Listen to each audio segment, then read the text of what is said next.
Bonsoir mesdames et messieurs, bonsoir chers auditeurs, bonsoir chères auditrices, bonsoir à toutes les personnes qui ont de l'amour pour la plateforme Éclaireur Pro Vérité et je vous dis bienvenue au Festin Intellectuel, la plateforme sur laquelle nous aimons, à travers les arguments, apporter notre vision du monde et surtout apporter quelque chose de positif à l'évolution de notre pays qu'est la Côte d'Ivoire et de l'humanité tout entière. Je dis bonsoir à M. Moussa Bakayoko, à Viviane Faustine Mohamed Bamba, ainsi qu'à toutes les autres personnes qui se feront fortes de se joindre à nous ce soir. Et comme dans la dynamique d'hier, vous pouvez continuer vos critiques à l'encontre des cadres du RHDP qui ont des comportements qui ne font pas plaisir ou qui sont en polémique. La même chose continue jusqu'en fin de semaine.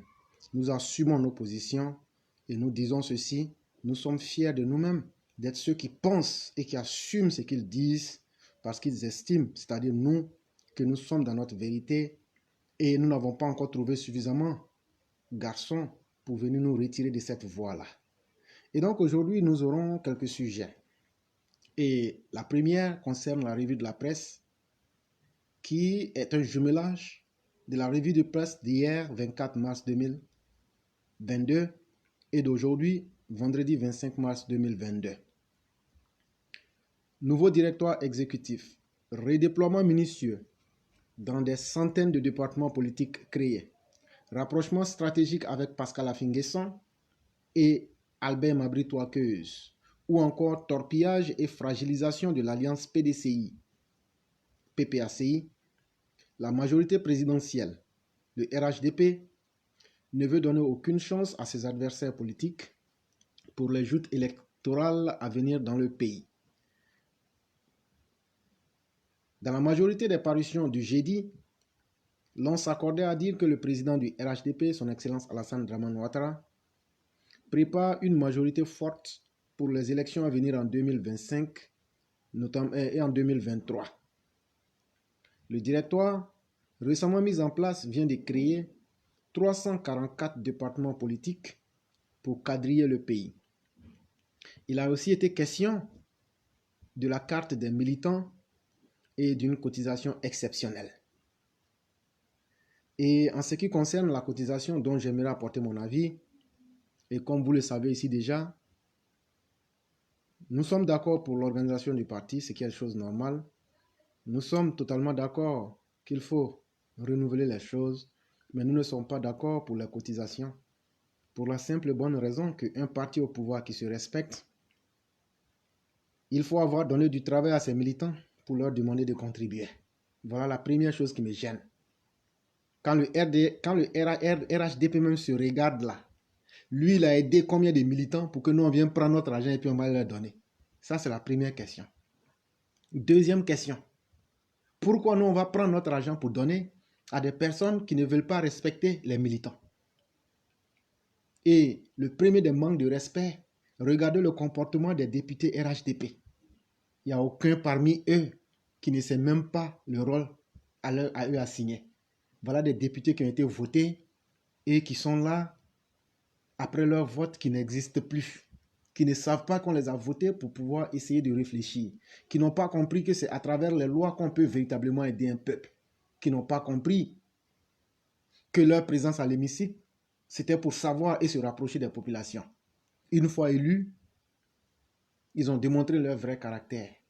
Et chaque fin de mois, ces personnes-là brassent des millions et vous nous dites que ces gens-là ne peuvent pas prendre ne serait-ce qu'un quart ou bien un huitième de leur salaire pour financer le parti. Je ne parle pas même du parti présidentiel en entier. Aujourd'hui, étant au pouvoir, on a tous les mécanismes pour financer le parti. Mais il y a des choses, chers militants, il faut qu'on dise la vérité. Si on nous dit de payer les cartes de militants, il n'y a pas de problème. Mais nous demander, alors que le parti même se fout royalement de ses militants, alors que le parti même ne se demande pas, allez demander quand en 2020, vous nous avez dit de ne pas agir violemment contre ceux qui ont brûlé nos voitures, nos magasins, nos biens là, qu'on prenait pour se nourrir là. Redonner nos biens là. Et puis on va enlever l'argent dedans pour financer le parti. Voilà un parti qui a oublié que ses militants ont été tués, martyrisés et vilipendés et leurs biens détruits. Et voilà un parti qui n'a jamais cherché à regarder en arrière pour dire il faut qu'on pense à ces militants-là. Et aujourd'hui, ce parti-là veut que les militants prennent leur argent. Ce sont les militants moutons qui vont prendre leur argent pour aller payer ça. Et si vous payez cet argent même sera détourné. Il faut que je vous dise ça. Et donc, chers militants, ne payez rien. Payez vos cartes de militants et puis laissez ça comme ça. Le reste là, c'est une escroquerie morale et c'est une escroquerie politique. Les députés, les sénateurs, les cadres du parti peuvent financer le RHDP. Les pauvres militants que vous traitez avec condescendance, avec mépris, avec tous les mauvais regards du monde, venez leur demander de prendre de leur argent pour qu'ils vous donnent. Ça devrait faire honte au parti politique qu'est le RHDP actuellement au pouvoir. Et ça, je souhaiterais aussi que les militants qui souhaiteraient aborder cette question-là l'abordent sans complexe. Parce que je ne peux pas tout couvrir, mais c'est honteux que de dire, je crois qu'ils ont dit la somme de 1000 francs. Mes chers parents, moi si j'ai même 1000 francs dedans là, que Dieu maudisse mon âme. Je vais payer ma carte de militant. Mais après ça là, même un rond, je ne donne pas à quelqu'un. Vous vous foutez des gens. Vous ne donnez pas du travail à vos militants. On t'a dit que c'est les chômeurs qui vont financer le parti. C'est maintenant, vous vous souvenez que vos militants doivent travailler. Vos militants doivent avoir des sources de revenus. Et donc, soyez un peu plus sérieux. Et chers parents, quand j'ai vu ça, ça a été une fausse note. Et ceux qui voudraient parler de ça aujourd'hui, vous pouvez en parler longuement. La machine RHDP se remet en marche en mode attaque. Après le président du FPI, Pascal Affi-N'Guessan, le président Ouattara a reçu, il y a quelques jours, le leader de l'UDPCI.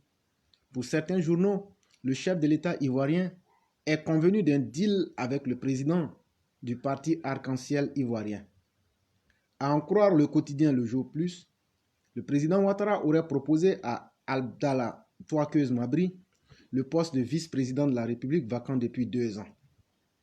La revue de la presse ou la titrologie de ce vendredi 25 mars 2022 est aussi variée que celle du jour précédent. Plusieurs thèmes ont été abordés. Certains quotidiens ont évoqué les mesures prises par les autorités ivoiriennes dans le cadre de la lutte contre le terrorisme. C'est le cas de Soir Info qui barre à sa une. Lutte contre le terrorisme Covid-19. Le président Ouattara prend de nouvelles mesures. Même son de cloche pour l'avenir qui indique à sa page d'accueil lutte contre le terrorisme, la Côte d'Ivoire déploie une nouvelle stratégie. Quant à l'expression, il relaie les consignes laissées par le général Vagondo aux policiers. Maintenez hors de nos frontières les velléités terroristes. Le nom de l'ancien chef d'État ivoirien, Laurent Gbagbo, est abondamment cité dans la titrologie de ce jour. Le quotidien Notre Voix rapporte des propos de Pascal Affi-N'Guessan s'adressant aux populations de Guesigué à Agboville. Le temps de Laurent Gbagbo est passé, a indiqué Pascal Affi-N'Guessan. L'essor ivoirien fait cas des querelles au sein du parti de Laurent Gbagbo. Rififi au PPACI, Laurent Gbagbo ou la fin d'un mythe. Et si Affi-N'Guessan avait raison, s'interroge le journal, tandis que le temps affiche à sa page d'ouverture: pour apporter sa compassion au peuple ouai, Gbagbo à l'ouest à partir du 7 avril. Le PPACI sonne la mobilisation. Pour sa part, le matin pointe à sa une: violence électorale, CNT, dérapage de Gbagbo, incitation à la haine de Bédié. Ouattara tourne la page et pardonne. Abordant la question du développement de la Côte d'Ivoire, Le Jour Plus pense savoir comment le président Ouattara a reconstruit ce que Gbagbo avait complètement détruit en 10 ans de gestion. Plusieurs autres thèmes ont également été traités dans la titrologie. Le mandat barre à sa une. PDCI présidentielle 2025, élection locale. Les militants de base ne veulent plus de Bédié, ce qu'ils réservent aux candidats qui leur seront imposés. Le sport s'est intéressé au match amical qui opposera les éléphants de la Côte d'Ivoire à l'équipe de France ce vendredi soir. Match amical France-Côte d'Ivoire à 20h15. Du feu au Vélodrome, présume le journal, quand le quotidien d'Abidjan fait des révélations sur des manœuvres du régime contre la paix. Durant le conseil des ministres d'hier, 24 mars 2022, l'annulation du port du masque a été décidée par le gouvernement. Porter le masque ne sera plus une obligation car cette obligation a été levée. Aussi, les voyageurs à destination de la Côte d'Ivoire présentant la preuve d'une vaccination complète seront dispensés du test PCR. Quant aux participants aux cérémonies et spectacles, ils seront dispensés des tests antigéniques s'ils fournissent la preuve d'une vaccination complète. Il a été aussi découvert 1000 munitions de Kalachnikov, ainsi qu'environ 5 chargeurs de cette arme ont été saisis par les gendarmes hier jeudi 24 mars 2022 au corridor de Kanaolo, une bourgade située à 15 km au nord de la ville de Niakara, dans le nord de la Côte d'Ivoire. C'est au cours d'un contrôle de routine effectué par les gendarmes à bord d'un car de 70 places assurant le trajet Abidjan-Ouangolo-Dougou que l'arme et les chargeurs ont été découverts. Le propriétaire de ce colis, qui se trouve être un adolescent, a tout naturellement été arrêté, tandis que le car a été conduit à la brigade de gendarmerie nationale de Niakara. Sujet numéro 2. Va-t-on vers la censure sous le régime du président Alassane Ouattara? Pour lutter contre la désinformation, les autorités ivoiriennes ont initié 2 projets de loi qui modifieront, s'ils sont votés au Parlement, le cadre réglementaire des médias et s'appliqueront même aux blogueurs ainsi qu'aux comptes des influenceurs. En Côte d'Ivoire, le ministre de l'économie numérique, Roger Félix Adom, a rappelé le dimanche 20 mars 2022 l'importance de la régulation des réseaux sociaux. Il s'exprimait à l'Institut polytechnique des sciences et techniques de la communication sur l'apport potentiel du numérique à l'économie ivoirienne. Il serait dangereux de laisser prospérer l'idée que s'exprimer sur un média social peut tenir lieu de délibération démocratique, d'engagement citoyen. Nous sommes obligés de nous engager très rapidement dans ces nouveaux moyens de communication en vue de réunir tous les moyens pour protéger l'environnement des TIC, de parvenir à sécuriser les informations et les données à caractère personnel, a-t-il indiqué, préférant évoquer un encadrement plutôt que de la régulation. Mais monsieur le ministre, vous faites de la digression. Je suis désolé de vous le dire, mais c'est ce que vous faites. Dans le même article, vous nous parlez de régulation. Et après, vous venez encore nous dire ici, comme pour distraire les esprits, que vous parlez d'encadrement. Ça veut dire que cette loi même là, vous la votez pour des intentions que vous n'avez pas clairement évoquées devant le monde.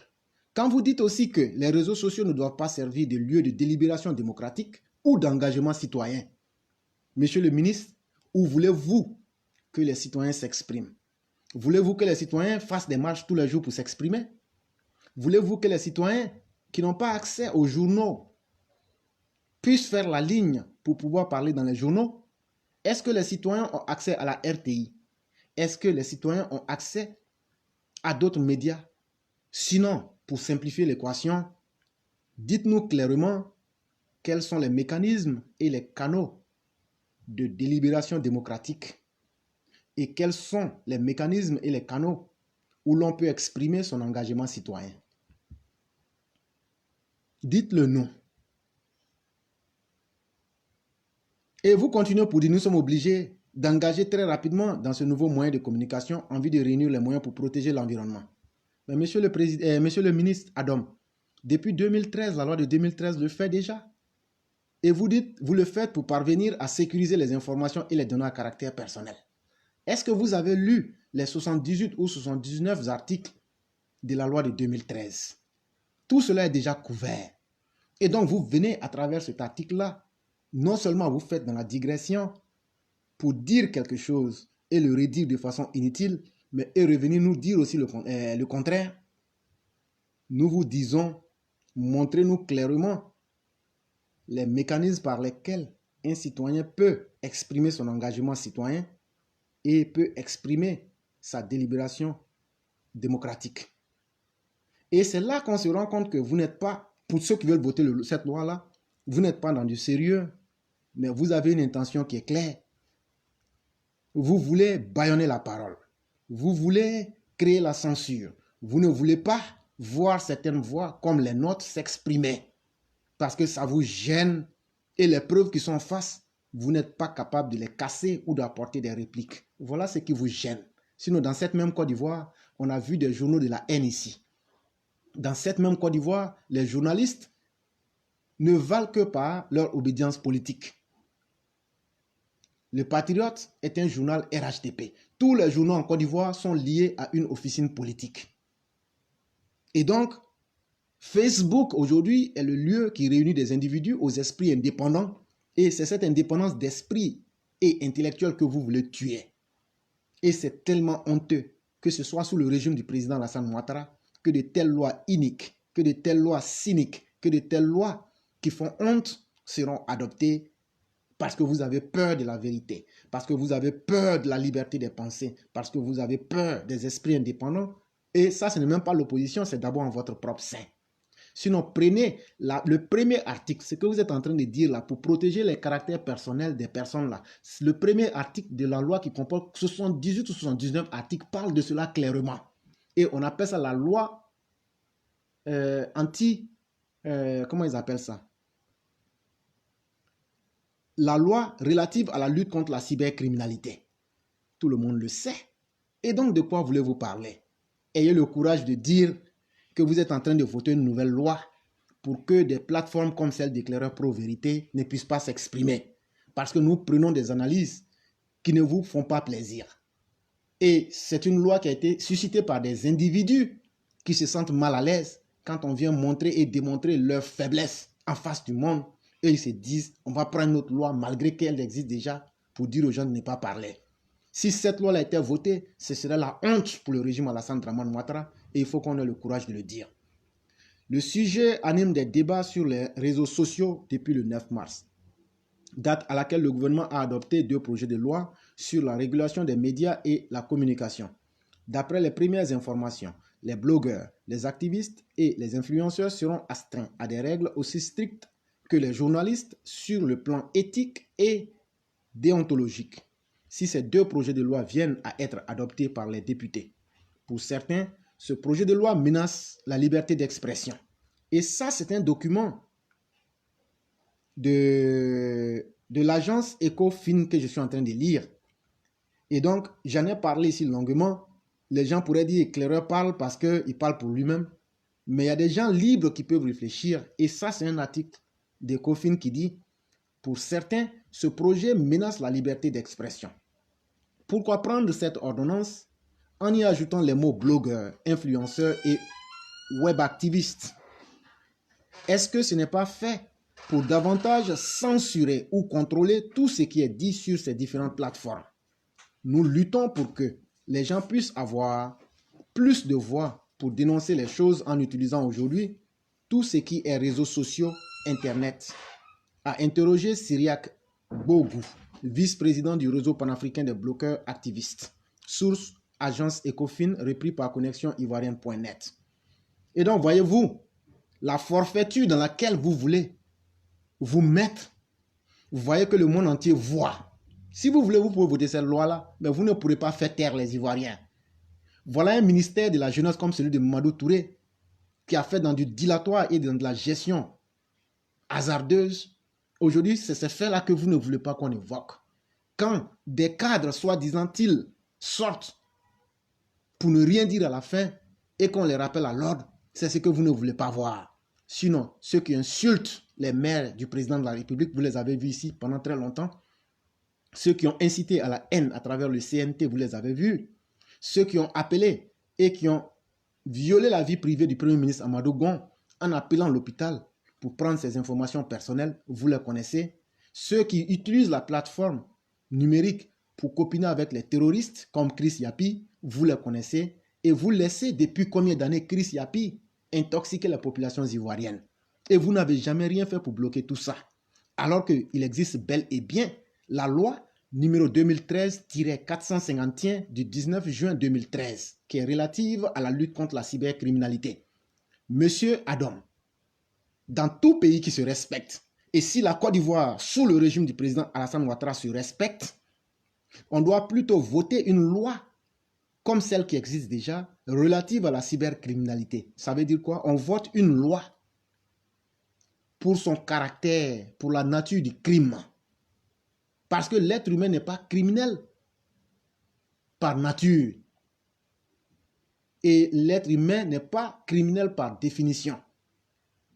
C'est l'ensemble des actes qu'il va poser. Ce sont ces actes-là qui vont, si ces actes vont à l'encontre de la loi, ils rentrent donc en porte-à-faux avec la loi.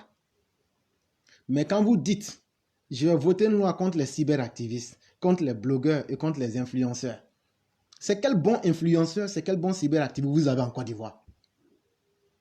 Ceux qui viennent pour vous servir la médiocrité, vous allez les arrêter sur quelle base quand vous les invitez chaque jour dans vos salons à la présidence de la République, partout? C'est eux qui font aujourd'hui la pluie et le beau temps. Est-ce que vous êtes sûr que cette loi-là a été votée contre ceux qui servent la médiocrité et la merde? Non. Est-ce que vous votez cette loi-là contre Chris Yapi, les services de désinformation, ceux qui ont insulté les maires cons, ceux qui chaque jour restent aux États-Unis, qui s'infiltrent dans la vie privée des gens? Non. Parce que tout ça, ça a toujours existé. Et donc, contre qui réellement votez-vous cette loi-là? C'est contre des personnes qui ont une libre pensée et qui expriment leur engagement citoyen et leur capacité de réflexion sur l'Internet. C'est ce qui vous gêne. Et une fois que vous aurez appliqué cette loi-là, faites-nous confiance.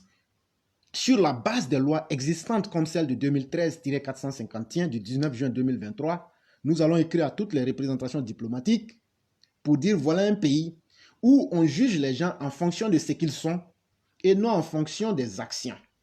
Et sur cette base-là, ils ont ciblé que tous ceux qui portent de la voix sur les réseaux sociaux, contrairement au reste du monde, on veut les faire taire. Et c'est sous le régime du président Ouattara qui a souffert de la censure, du bâillonnement de la presse et de l'injustice. C'est aujourd'hui ce régime-là qui vient pour voter ces lois-là pour essayer de contraindre les gens à se taire et les gens intelligents. Et c'est honteux, et je le redis, et nous n'allons pas laisser tomber ce combat-là. Et j'en ai parlé plusieurs fois. Les gens ont pensé que c'était un problème personnel. Mais même en Iran, même en Corée du Nord, eux n'en sont pas arrivés jusque-là. Mais aujourd'hui, la Côte d'Ivoire se retrouve dans une telle situation. C'est une situation de honte catastrophique. Et ça, il faut le dire. Sujet numéro 3. Certains cadres du RHDP et leurs inconséquences. Quand j'observe les efforts colossaux déployés par certains miens pour recevoir ce que nous vaut une haine viscérale, cette attitude me désespère. Ça me donne la nausée. Toujours en train de courir derrière les autres, en y mettant les moyens financiers qui vont avec. Pendant ce temps, nos militants RHDP de conviction sont dans la dèche, dans une souffrance indescriptible.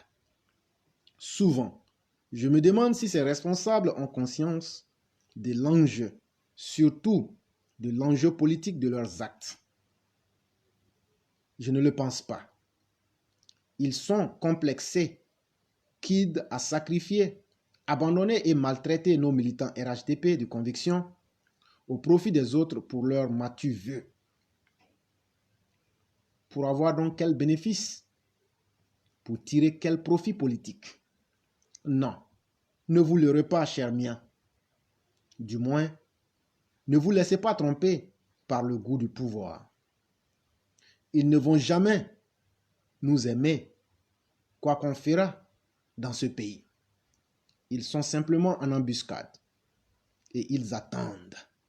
Ces opposants que vous adulez aujourd'hui vous attendent fermement en embuscade et ils vous feront payer le prix cher. Peut-être quelqu'un me donnera le nom de la logique politique dans laquelle vous vous êtes inscrit. À vrai dire, je trouve cette logique illogique, voire même une damnation, un makossa, comme on le dit en langue Worodoguka. Comment comprendre que ceux qui gardent le marigot meurent de soif? La charité bien ordonnée commence par soi. Combien d'entre nos responsables peut dire haut et fort qu'il m'a félicité un jour, a fortiori me recevoir? Combien? À ma connaissance, aucun. Le jour où un se trompe pour t'appeler, c'est qu'il veut que je le défende sur un dossier souvent brûlant. Ce qui veut clairement qu'ils voquent en fonction de leurs propres intérêts. Le reste, ils s'en foutent royalement. Eux, ils ne sont plus dans le collectif, mais dans l'individuel. Quand ils ne peuvent rien tirer de toi, ils te dénigrent simplement. Cher mien, je suis devenu pour certains d'entre eux l'ennemi à abattre, parce qu'ils veulent qu'on la ferme et qu'on les regarde nous conduire dans l'abîme politique, dans un naufrage collectif. Malheureusement, je ne le ferai pas. Je ne leur ferai pas ce plaisir. En tout cas, pas de mon vivant. Donc, ils peuvent continuer à me haïr, à me détester. Je ne serai jamais leur applaudimètre dans le mépris des militants RHDP et des militantes de conviction qui se sont tant sacrifiés dans cette lutte pénible pour la conquête de ce pouvoir. Donc, qu'ils aiment, tant mieux. Qu'ils m'aiment, tant pis. Je ne ferai pas harakiri. Nous avons mené un combat noble au RDR, celui du respect de notre dignité qui avait été bafoué, piétiné par ce que vous recevez aujourd'hui en grande pompe. Continuez à les recevoir. Donnez-les les moyens financiers issus de notre lutte si cela peut leur faire plaisir. Pour vous, vous gagnez déjà votre matu vu. Sachez que nous vous observons avec amertume. Signé le tigre du Woroba profond, Sinali Dosso. Et ça, ce n'est pas l'éclaireur qui parle. Tout le monde a pu voir ça sur le net. Mais à la lumière de ces affirmations, c'est l'éclaireur maintenant qui parle. Je souhaiterais apporter un droit de réponse à M. Souleymane Touré suite à un de ses posts publiés sur Facebook ou si vous voulez Meta hier 24 mars 2022. C'était un post écrit. M. Souleymane Touré, vous avez dit dans le dit post, et je cite, « Ne tombons pas dans la délation et le dénigrement tous azimuts. »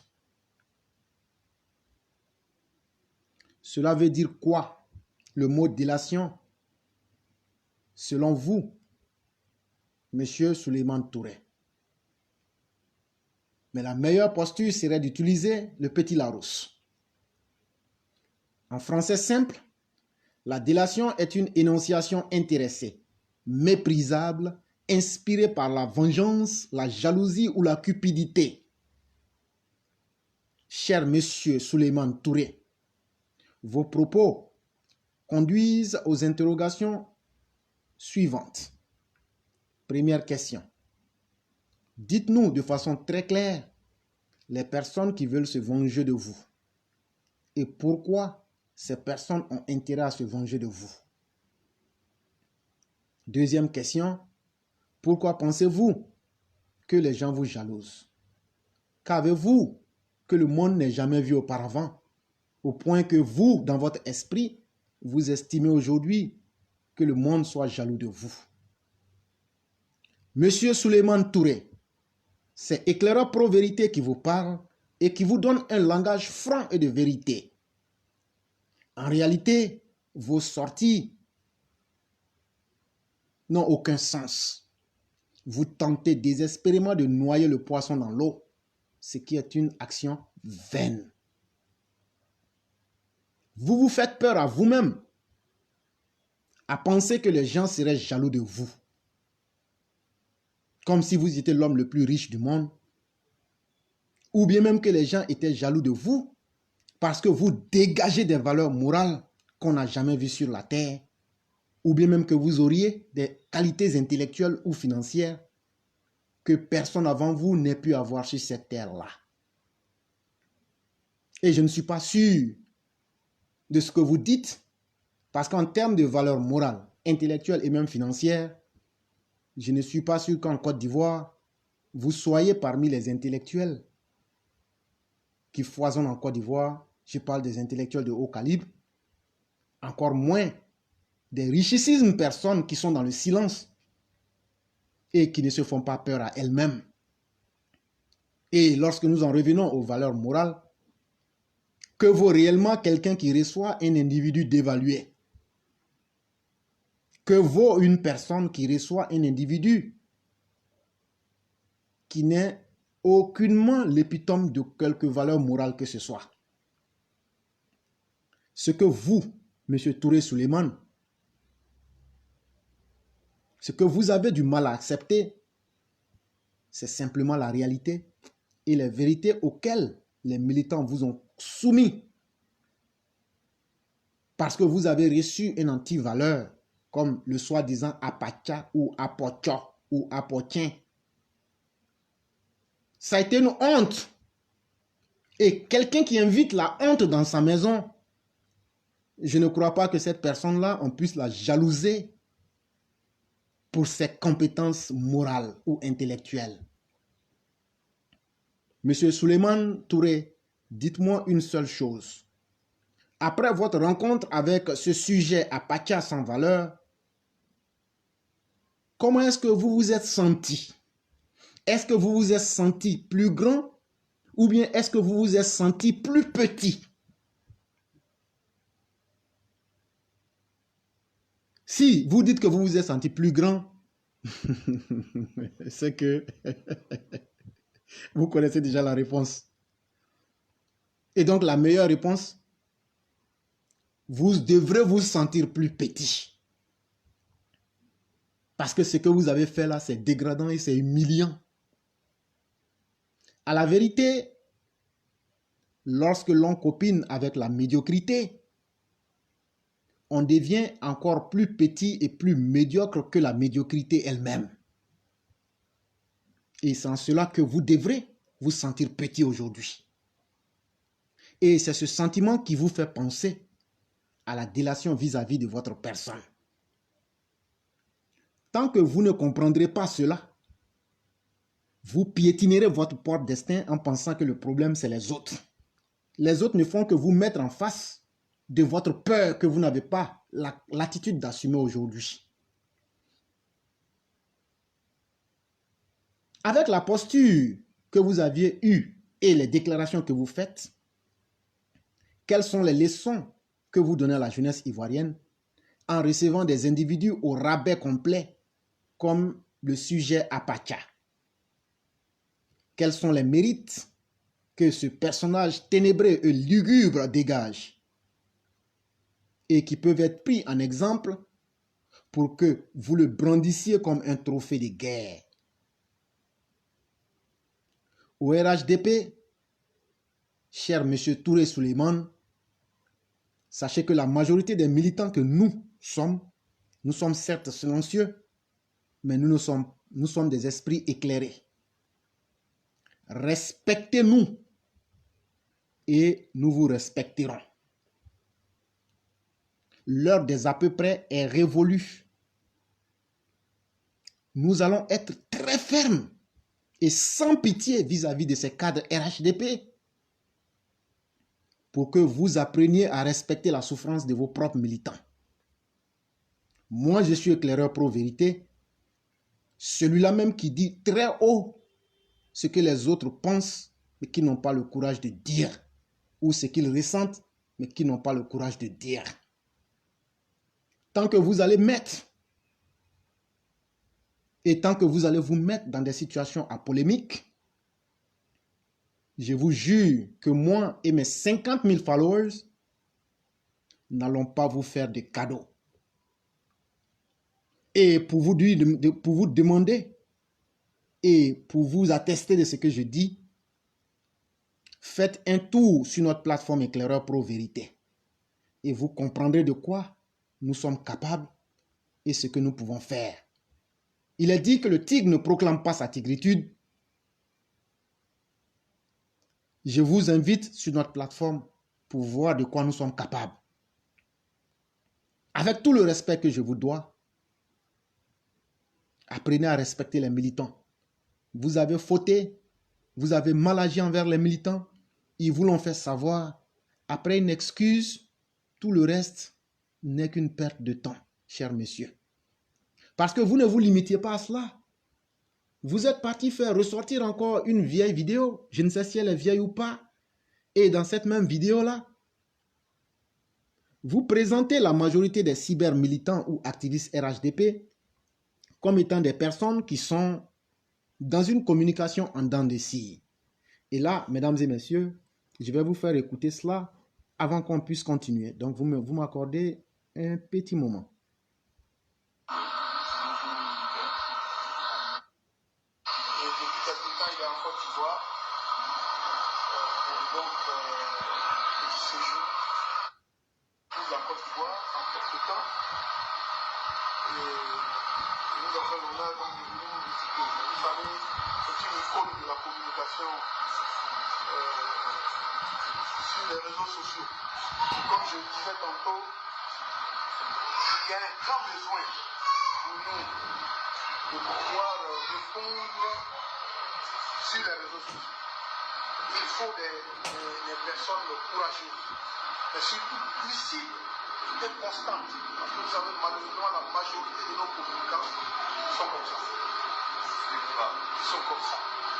Tu regardes une communication de nos jeunes de 2021, 1er avril.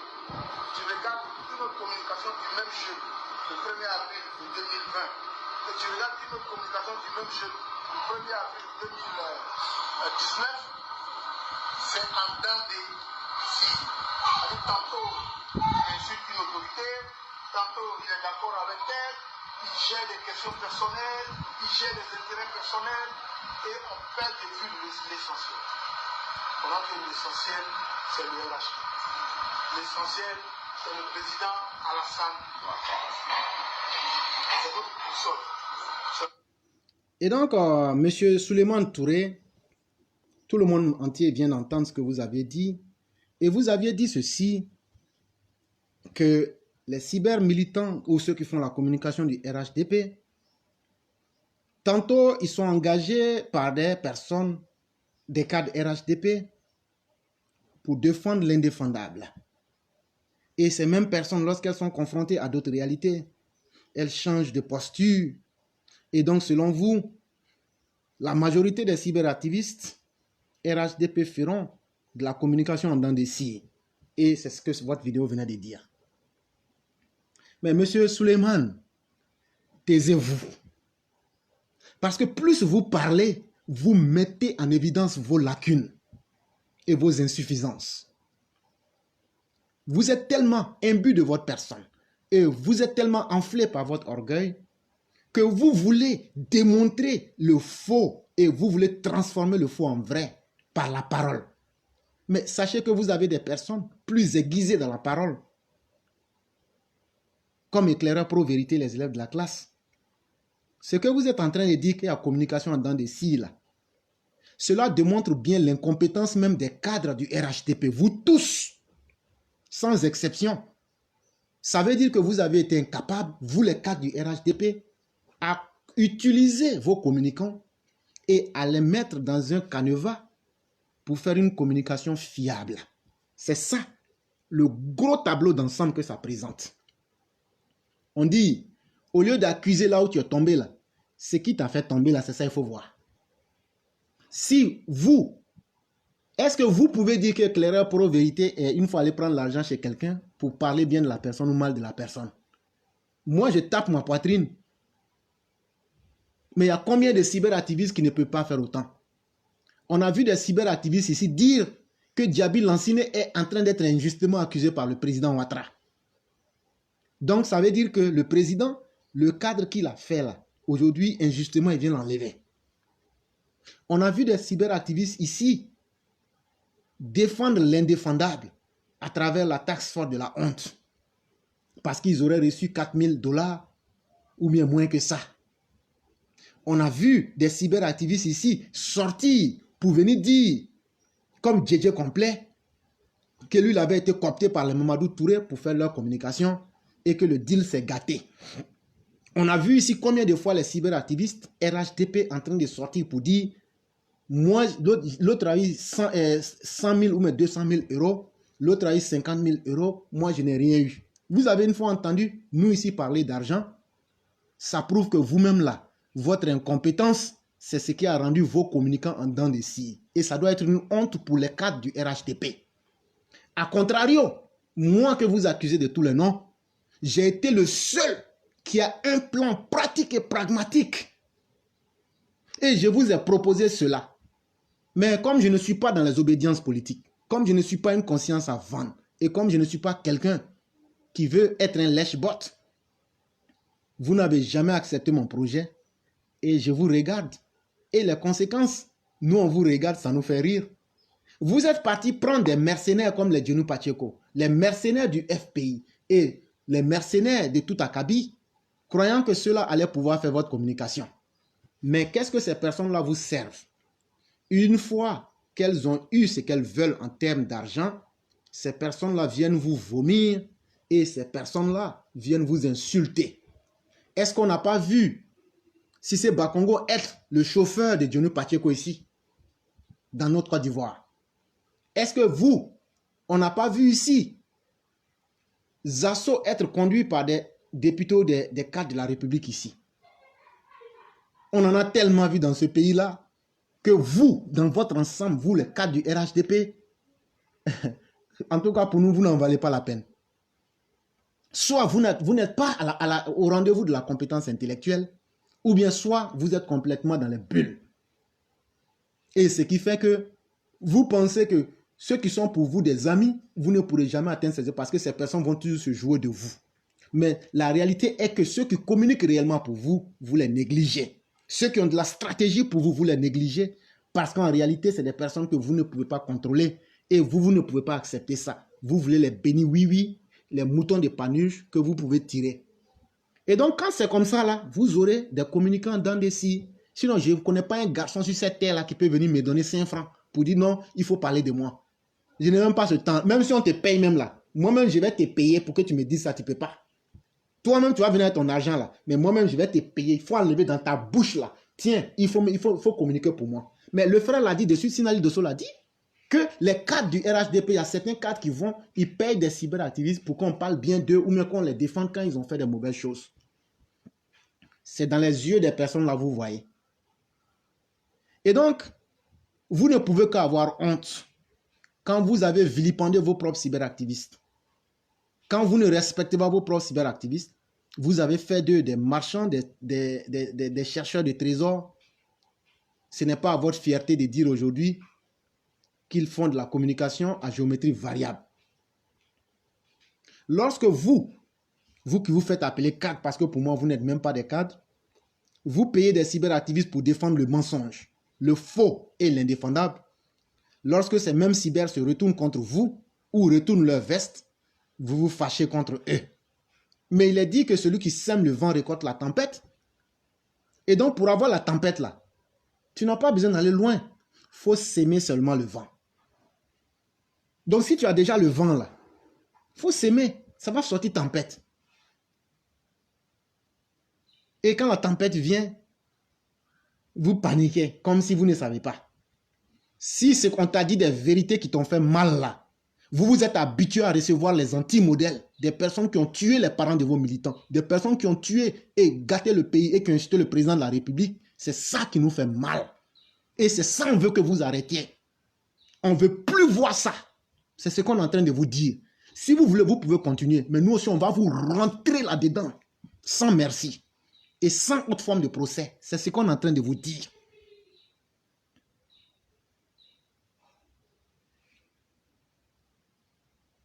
Pourquoi la classe éclaireur pro-vérité est toujours restée égale à elle-même?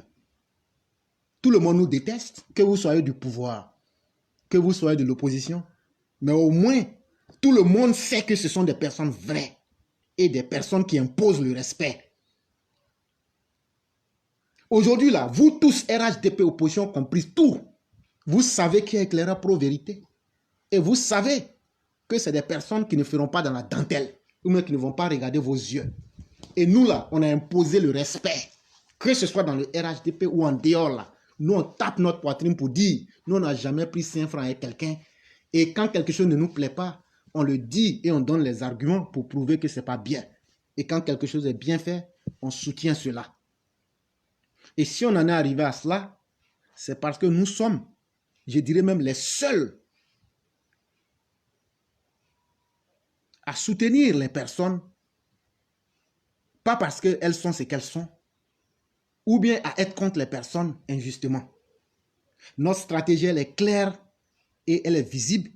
Nous encourageons une personne lorsqu'elle fait de bonnes choses et nous critiquons en proposant des solutions lorsque certains de nos cadres agissent mal. Et aujourd'hui, vous avez mal agi et vous continuez de persister. Et nous, on va vous le dire clairement et sèchement. Nous, notre problème, ce n'est pas que vous aimiez ou que vous n'aimiez pas. Nous, on s'en fout de ça. Ça ne nous intéresse même pas. Parce qu'on ne s'attend à aucunement rien de votre part. Moi-même qui vous parle là, je n'ai même pas envie que vous me receviez. Je suis désolé, monsieur Touré.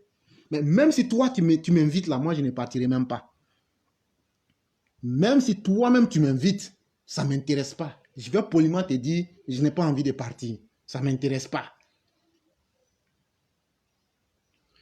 C'est vous les cadres qui avez rendu les cybermilitants des personnes en dents de scie à travers les task force de la honte, les clubs de soutien à la con pour soutenir tel ou tel.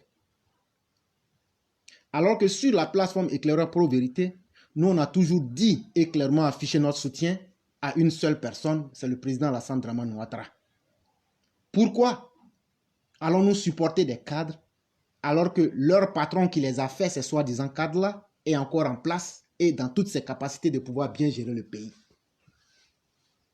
Voilà la question de base que nous nous posons. Pourquoi moi, j'ai la chance de supporter le patron? Pourquoi je vais aller supporter un employé? Pour avoir quoi avec l'employé? Et c'est bien. Pourquoi vous nous détestez d'ailleurs? La majorité des cadres nous détestent parce qu'on n'a jamais voulu rentrer dans vos jeux.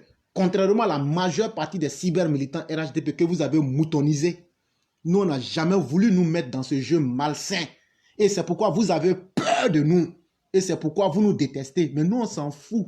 Nous, on est mariés, on a un boulot, on a une vie académique, professionnelle accomplie. On s'en fout des miettes des autres. On a déjà des vies construites. Nous sommes là pour un idéal et nous sommes là pour soutenir Alassane Dramane Ouattara. Et ça vous gêne.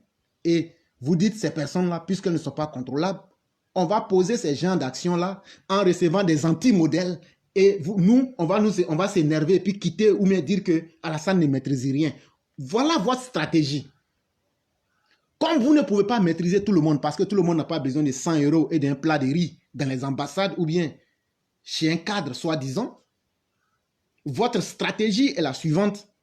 On va recevoir même les individus les plus lamentables de la terre, les plus minables de la terre. Comme ça, ceux qui ne veulent pas s'aligner, ils vont s'énerver, ils vont dire que le RHDP, ça ne va plus, et ils vont dire qu'eux sont découragés et qu'eux, ils vont quitter dans la lutte. Frère, à vous les cadres là, je vous dis là, ce n'est pas quelqu'un qui nous a mis dans cette lutte là. La conviction d'une personne là, elle est individuelle. Chacun sait pourquoi il soutient Alassane Dramane Ouattara. Ce n'est pas vous, vos actions lamentables là, honteuses qui vont nous faire sortir ou me décourager du président. Mais dans votre grande majorité, nous sommes profondément déçus et découragés de vous. Et vous ne représentez plus rien pour nous. Je parle des cadres RHDP. Vous n'avez pas dit qu'on ne vous critique pas. Maintenant, là, je vais faire monter la tension pour voir ce que vous allez faire. Aux prochaines élections, toutes les mauvaises actions que vous posez là, on va rappeler ça dans les circonscriptions sur cette plateforme-là. On va dire tel jour, voilà ce qu'il avait l'habitude de faire. Et on peut mieux juger un individu à travers ses habitudes plutôt que dans l'improvisation.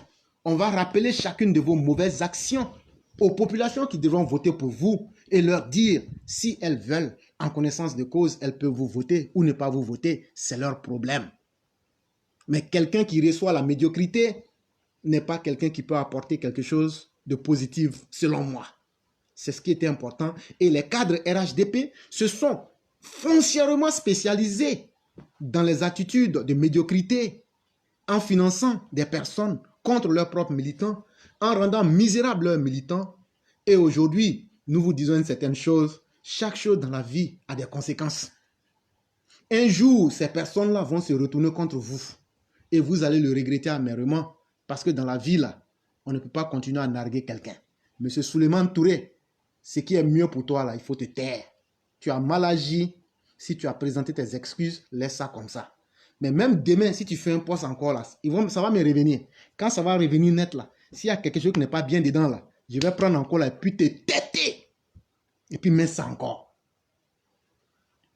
Je dis bien, je vais te têter. Et puis, ça sera là.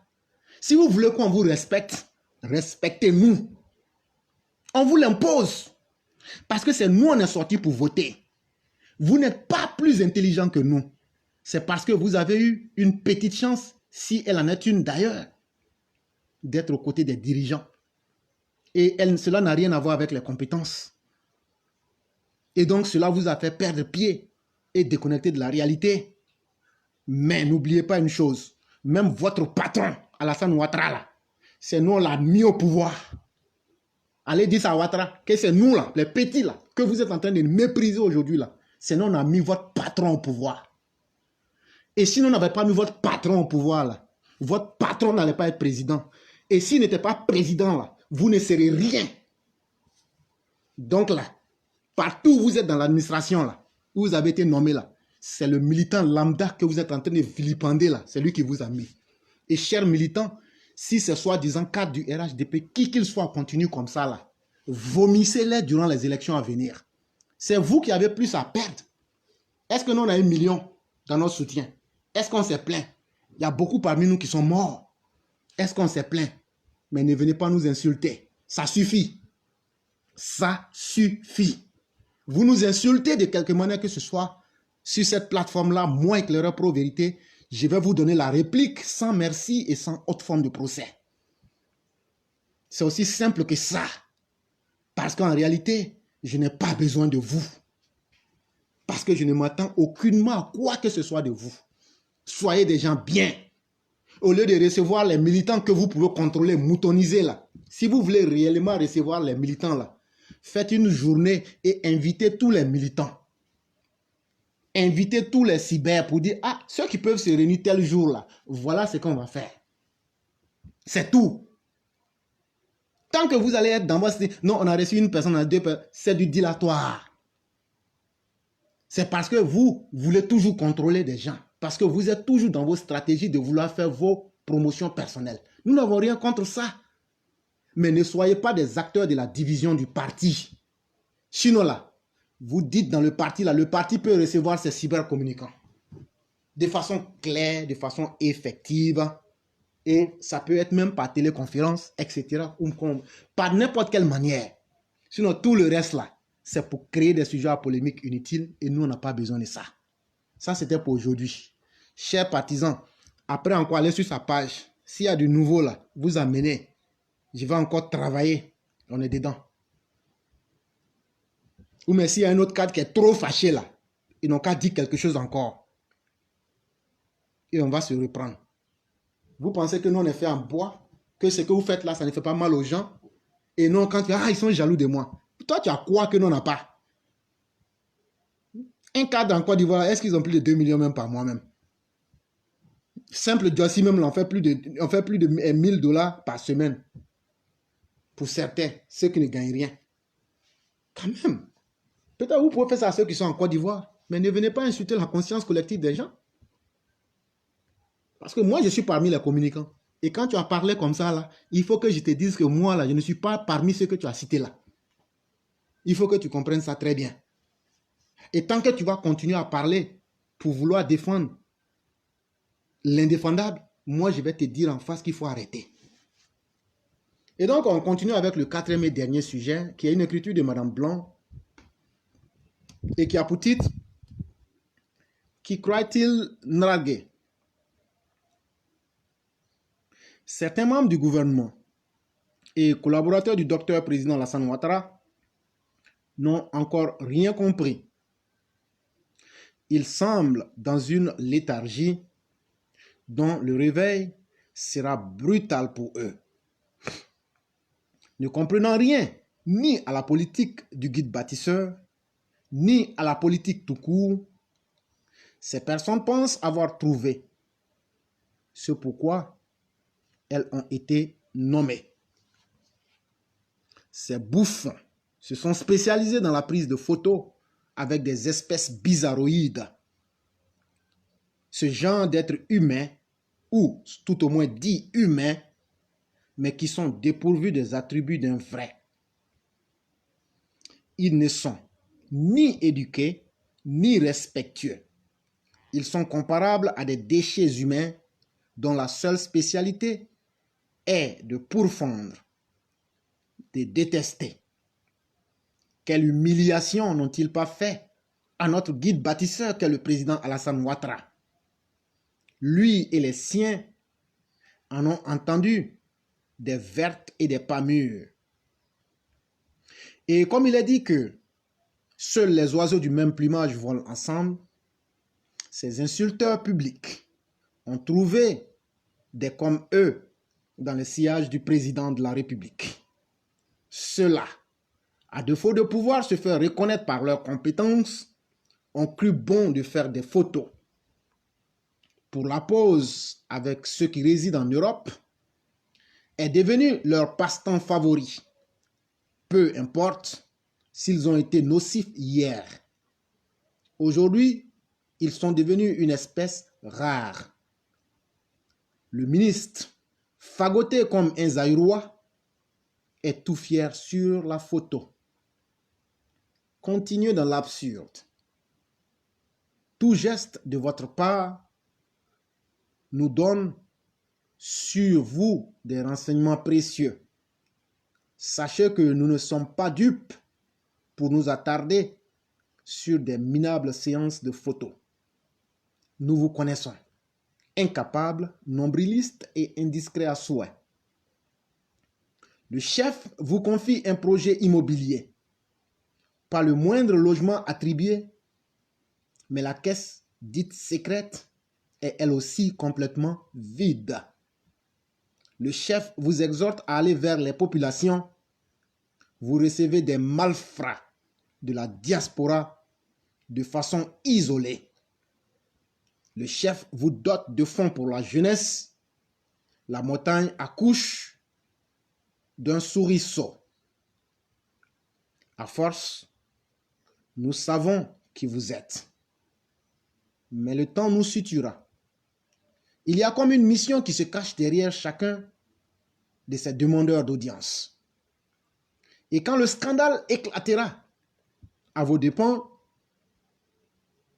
nous ne nous gênerons pas à rire à gorge déployée.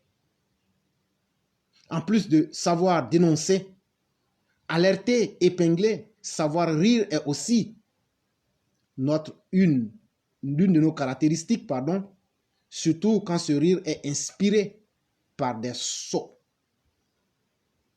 Quand vous aurez fini de faire les photos et les séances de m'as-tu-vu, pensez à vous mettre au travail, même si le travail est marqué du sceau de la médiocrité. Sachez que nous avons une longueur d'avance sur vous. Nous vous regardons, nous vous écoutons, nous vous jugerons. Vous ne pourrez rien contre cela. À bientôt pour la prochaine photo. Mais de grâce, soyez regardants sur votre mise vestimentaire. Et surtout, prenez soin de ne pas avoir un bureau qui ressemble à une bibliothèque. Source Massiata Blanc, avec quelques modifications d'éclaireur Pro-Vérité, qui a aussi fait cette lecture. Mesdames et messieurs, je vous remercie infiniment. J'ai dit à tous ceux et toutes celles qui souhaiteraient s'exprimer, la séance est ouverte. Vous pouvez vous exprimer. Vous pouvez dire ce que vous pensez. Tous les sujets sont abordables. Émettez votre appel. Nous vous prendrons. Tous ceux qui ont émis des appels en avant, ça ne compte pas. C'est à partir de maintenant qu'il faut émettre son appel pour que nous puissions vous prendre et vous donner la parole. Je vous dis merci et vous pouvez déjà, de ce pas, commencer déjà à appeler. Il est 13h05 à New York. À 13h20, nous aurions bouclé la liste de toutes ces personnes qui auront émis le désir de vouloir s'exprimer.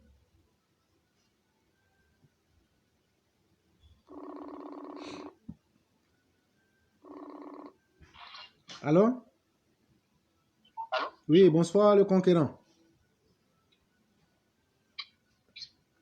Allô? Oh, pardon, le roi du printemps, comment ça va? Oui, ça va très bien. Par la grâce de Dieu, ça va. Ok. Donc, on est en direct en ce moment et vous avez la parole. Ok, il n'y a pas de problème. Merci beaucoup de lui donner la parole.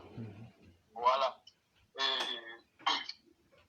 avant de commencer, je salue encore tous les élèves de la classe pour tout le travail qu'ils abattent au quotidien.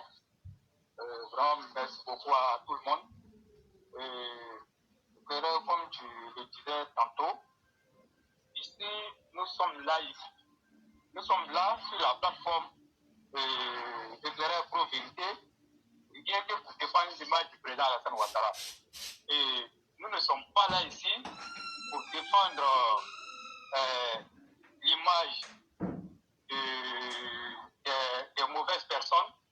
Et aussi, ajouter à cela, nous sommes aussi là pour défendre aussi l'image des vrais cadres, les cadres qui travaillent, en tout cas dans la vision du président. Mais tout cadre qui va se désolidariser des actions du président et de la vision du président, en tout cas, nous on sera là pour dénoncer ces pratiques-là. Voilà, donc il faut que ça soit clair dans les esprits des uns et des autres.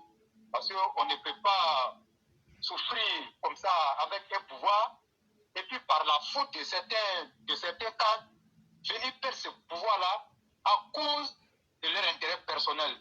Nous disons non et on n'acceptera jamais que ça soit ainsi. Ce pouvoir-là, moi je l'ai toujours dit et je le répète, on ne l'a pas ramassé dans les rues comme Laurent Gbagbo. Il faut que ça soit clair. En fait, chaque jour, je ne fais que répéter ça, mais apparemment, les gens ne voient pas ce que moi j'ai dit. Et les gens ne comprennent pas le sens de mon mot. Mais moi, j'invite tout le monde à aller réfléchir à ce que je suis en train de dire. Un pouvoir qu'on ramasse dans la rue, on sait comment ce pouvoir-là finit. Mais quand nous avons souffert pour acquérir ce pouvoir, nous, on ne va jamais accepter que ce pouvoir-là finisse comme le pouvoir de Laurent Gbagbo. Donc, c'est un pouvoir qu'on a chèrement acquis. Ce pouvoir-là doit être respecté, en tout cas par toutes les personnes qui pensent qu'ils ont lutté pour que le président Alassane Ouattara gêne au pouvoir. Voilà le sens de notre combat. Et ajouter encore à cela, nous voulons dire à tous les cadres du RHDP, de quelque niveau que ce soit, que nous, notre combat ici, c'est de mettre les militants au cœur de la gestion du parti et au cœur aussi de la gestion de ce pouvoir-là. Parce que ce pouvoir-là, il n'est pas personnel, c'est un pouvoir, en tout cas, qui a été acquis grâce à l'ensemble des militants du RHDP. Mais quand nous voyons certaines situations, mais est-ce qu'il faut être là à ne rien dire et être, comment on appelle, se rendre un complice comptable de cette situation? Nous disons non, parce que l'histoire va nous rappeler ce qu'on a fait. Donc si nous on n'a pas été capable, en tout cas d'aider le président, et qu'après le départ du président, certaines voix se lèveront peut-être pour dire des choses, mais qu'est-ce que nous allons dire devant ces voix-là? Donc c'est le moment, en tout cas, de dire aux cas qui se comportent comme les Touré Suleiman, comme les Laspierre, comme plein d'autres personnes, de se ressaisir. Parce que la lutte là, en tout cas, elle a été difficile. On a eu plein d'embûches sur ce chemin de la conquête du pouvoir. On a eu trop de choses. Donc vous ne pouvez pas venir prendre le pouvoir chèrement acquis par les militants pour donner à, comment on appelle, à des individus, à des inconnus, et choses même là qui cherchaient même à nous tuer. Nous disons non, vous en avez fait trop. Donc nous, on veut que ça s'arrête. Hier encore éclairé. Moi, bien avant-hier, moi je disais ceci. Touré Suleiman, qui a reçu l'hippopotame à Boutou, pour narguer les militants, et lui, en le faisant, après il s'est rendu compte que l'affaire a fait grand bruit sur les réseaux sociaux. Et qu'est-ce que Suleiman Touré a tenté de faire pour apaiser les esprits des militants pour ne pas que la situation s'aggrave? Je l'ai dit, il a improvisé une rencontre avec nos frères cyberactivistes bien connus sur les réseaux sociaux, Djabi Sponsor et Khalil Anton Djabi. Alors qu'ils avaient demandé l'audience là il y a longtemps. Mais il a improvisé ça et il a mis sur les réseaux sociaux pour montrer aux gens, oui, qu'il reçoit tout le monde.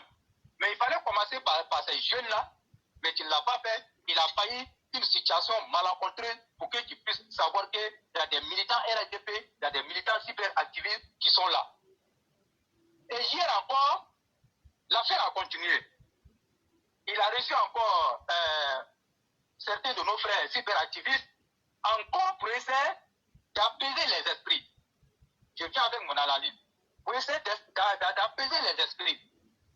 Et il dit que lui va continuer à recevoir les militants. Et depuis que lui, à la primature, ça fait 5 ans, lui, il est là-bas. Et lui, il s'est toujours mis au service des militants. Et la vidéo encore qu'il a fait pour recevoir notre aîné Boubacar Touré, et il a dit des choses vraiment pas catholiques. Et moi, je ne sais pas, Touré Suleiman là, à quoi il pense quand il dit ça. Ou bien, il se croit où? Je ne sais pas. En tout cas, ses intentions, je ne sais pas. Mais ce qu'il doit savoir, c'est que ce discours qu'il tient dans sa vidéo là, nous ne sommes pas des analphabètes. Nous sommes allés à l'école, les mots là, quand il les emploie là. En tout cas, je pense qu'il doit savoir où mettre un mot, ou en tout cas à la place, il ne faut pas confondre tout. Donc quand tu dis des choses comme ça, là encore, là, il insulte encore les militants. Nous sommes dans la délation, c'est-à-dire que tout ce que nous faisons là, ça n'a rien à voir, nous sommes dans le mensonge et on critique les gens parce que, chose comme on l'appelle, on doit les critiquer et sans fondement. À Boss, Touré Suleiman, moi je l'ai dit et je le répète, toi-même là, si ce n'était pas des noms, toi tu ne mérites même pas d'être conseiller du premier ministre Patrick Achi. Tu ne le mérites pas. C'est pas parcours de secondant que tu t'es retrouvé là-bas. Dis merci à Amadou Kon, celui qui t'a ramassé dans la rue pour te mettre là-bas. Toi, tu le sais très bien. Et aujourd'hui, tu vas venir t'asseoir pour nous raconter du n'importe quoi. Quand tu reçois les gens et on te fait, comment on appelle, et on te dit ce que tu as fait, c'est pas bon, et toi-même tu sais c'est pas bon. Mais qu'est-ce que tu dois faire? Tu dois sortir de façon humble pour dire aux militants, oui, ce que vous avez dit c'est vrai, mais voilà ça, voilà ce qui se passe. Mais toi, tu ne l'as pas fait, au contraire, tu t'es joué encore le gros dos et tu t'es sorti, tu as commencé à insulter encore les militants. Mais je pense que ça suffit maintenant. Hein. Quand tu dis que tu as reçu Afoucho en tant que ministre, comment on appelle, conseiller du premier ministre chargé de la jeunesse, tu ne l'as pas reçu parce que toi, tu es un cas du RHDP. Moi, je l'ai dit et je le répète. Le président Alassane Ouattara n'était pas au pouvoir là. Toi, tu étais là. Mais pourquoi tu n'étais pas conseiller autant de Gbagbo ou encore autant de budget? C'est parce qu'il a fallu que le RHDP arrive au pouvoir pour que toi, Suleiman, sois à la primature. Au nom du RHDP, toi, la priorité de tes réceptions là doit être dédiée aux militants. Ça, c'est une exigence. Il faut que ça se passe comme ça. Nous là, on ne va pas accepter. Hein. C'est vrai, nous, on nous appelle les ados-moutons, et chose que nous ne nions pas, et nous sommes fiers d'être ados-moutons. Parce que ce que ce monsieur a fait pour la Côte d'Ivoire, c'est incalculable, et on ne peut jamais lui rendre ça. Donc pour ça seulement, nous on accepte d'être des ados-moutons. Moi personnellement, je suis ados-mouton. Mais moi je peux pas être ton mouton, seulement Touré. Je refuse d'être ton mouton. Et moi je dis à tous les militants RHDP, de quelque part que ce soit dans toutes les régions, mettez la pression sur ces cadres-là. Ne baissez même pas la pression. Si vous baissez la pression, ce qu'ils sont en train de faire là, ils sont des jeux. Parce que la situation est tellement forte qu'ils ont le dos au mur, ils viennent recevoir quelques super militants là, et quelques militants dans un seul objectif, d'apaiser la tension. Et après, quand cette chaleur là va passer, ils vont retomber encore dans les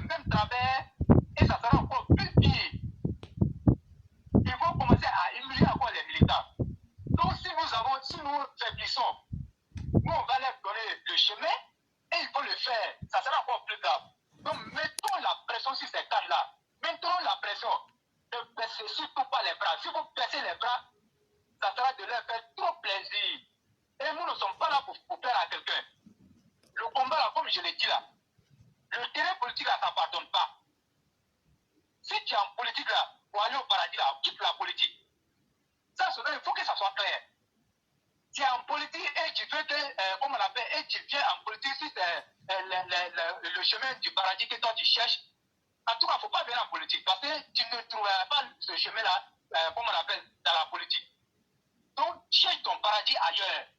On n'est pas en politique pour aller au paradis. Moi, je l'ai dit à qui veut l'entendre. Ou bien ceux qui viennent d'arriver en politique là. En tout cas, ça à eux que moi je m'adresse. La politique, le terrain politique ne pardonne pas. Donc, quand vous prenez notre lutte pour donner aux opposants, pour faire plaisir aux personnes qui ont cherché à nous tuer, mais vous voulez quoi? C'est quel objectif vous voulez atteindre? Donc, ça croit que vous êtes en train de fragiliser les militants au profit, en tout cas, de leurs bourreaux. Et ça, les lois de la nature même sont contre ça. Touré Suleiman, Laspierre, Touré Mamadou, tout ainsi que tous les mauvais gars qui s'inscrivent dans cette logique, nous, on ne va jamais vous suivre dans cette logique. On ne va pas vous suivre dans cette logique. Comme le disait notre frère, ami Sinali Dosso, que je connais très bien, un camarade de lutte, le combat de Sinali, au départ, éclairait, nous avons dit, nous avons parlé à Sinali, nous avons trouvé qu'à un moment donné, Sinali était trop dur. Et nous-mêmes, nous l'a dit. Vous pouvez demander à Sundiata. Nous, on avait trouvé qu'il était un peu, comme nous, par moment, trop dur. Mais il nous a dit ceci. Vous allez me rejoindre. Mais est-ce qu'aujourd'hui, Sinali a eu tort ou raison? Éclairé. La réalité démontre qu'il a eu raison. Il a eu raison. Et Sinali, il a été clair avec nous. Mais aujourd'hui, quand je vois, je me rappelle encore des propos de Sinali. Moi, je dis que Sinali, c'est un visionnaire. Et c'est un monsieur qu'il faut respecter. Tout ce qu'il est en train de faire, il le fait dans le seul bonheur des militants. Sur Sinali, c'est un diplômé de l'ENA. Il n'en a rien à foutre avec, comme on appelle, ce que les gars sont en train de faire. Sinali, il est libre dans sa pensée. Donc, ce n'est pas quelqu'un qui va demander quelque chose. Donc, quand les gens voient ces communications, les gens pensent qu'il a besoin. Non, Sinali, il n'a pas besoin de quelque chose. Il faut que ça soit clair. Mais le combat de Sinali, c'est que les militants soient mis au cœur de la gestion de la chose publique. Et puis aussi, il faut que les militants, quand même, soient respectés par les cadres. Comme il le disait dans son texte, et j'ai même eu à le dire une fois. On dit au gardien du marigot, tu ne dois pas boire l'eau et tu ne dois pas te servir.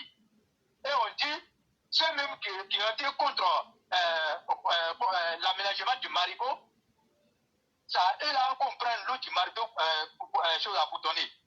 Donc moi je pense qu'aujourd'hui le combat de Sinali, c'est ça. Et moi je l'encourage et il a tout mon soutien dans ce combat-là. On va l'accompagner dans ce combat-là pour que les gars sachent que le RLDP là, ce n'est pas les postes qu'ils occupent du moins ne sont pas des postes auxquels ils ont fait, en tout cas, on a fait un concours et ils sont arrivés là-bas. Moi, je l'ai dit hier. Moi, je mets quiconque au défi. Et chers élèves de la classe, ou encore chers militants, ceux qui sont là-bas, ils ne sont pas plus méritants que vous.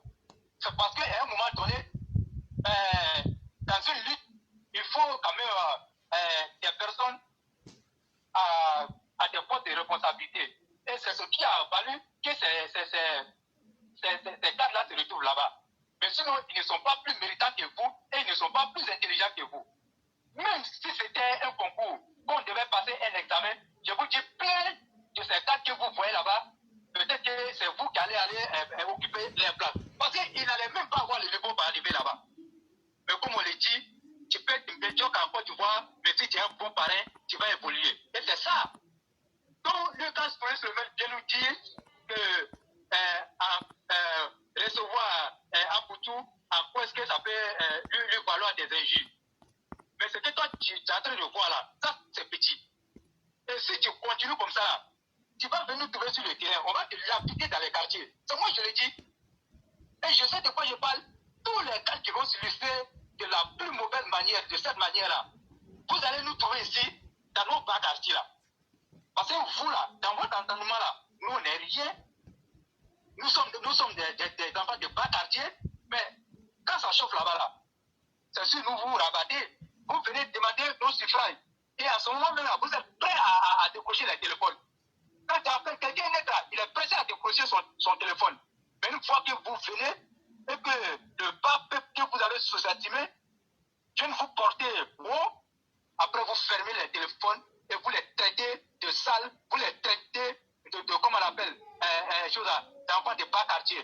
Mais je pense que, comme on le dit, le temps c'est l'autre nom de Dieu, et il est arrivé qu'on se respecte, et que tout ce que vous êtes en train de faire là, plus rien ne sera comme avant. Il faut que ça soit clair. Plus rien ne sera comme avant. Ce que vous êtes en train de faire, nous, on va suivre ça de très près. Et si ça ne va pas, nous, on va vous taper dessus.